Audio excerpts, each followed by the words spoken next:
ایک کافر نے ایک بزرگ سے کہا کہ اگر تم میرے 3 سوالوں کا جواب دے دو تو میں مسلمان ہو جاؤں گا۔ سوال نمبر 1، جب ہر کام اللہ کی مرضی سے ہوتا ہے تو تم لوگ انسان کو ذمہ دار کیوں ٹھہراتے ہو؟ سوال نمبر 2، جب شیطان آگ کا بنا ہوا ہے تو پھر اس پر آگ کیسے اثر کرے گی؟ سوال نمبر 3، جب تمہیں اللہ تعالیٰ نظر نہیں آتا تو تم اسے کیوں مانتے ہو؟ بزرگ نے اس کے جواب میں پاس پڑا مٹی کا ڈھیلا اٹھا کر اس کو مارا۔ اس کو بہت غصہ آیا۔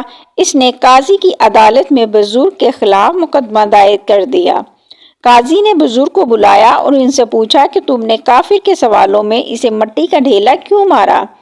بزرگ نے کہا یہ اس کے تینوں سوالوں کا جواب ہے۔ قاضی نے کہا وہ کیسے؟ بزرگ نے کہا اس کے پہلے سوال کا جواب یہ ہے کہ میں نے یہ ڈھیلا اللہ کی مرضی سے مارا تو اس کے ذمہ دار مجھے کیوں ٹھہراتا ہے؟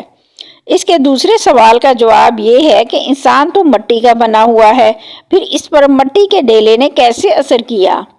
اس کے تیسرے اور آخری سوال کا جواب یہ ہے کہ اسے درد نظر نہیں آتا تو اسے محسوس کیوں ہوتا ہے؟ اپنے سوالوں کے جواب سن کر کافر مسلمان ہو گیا۔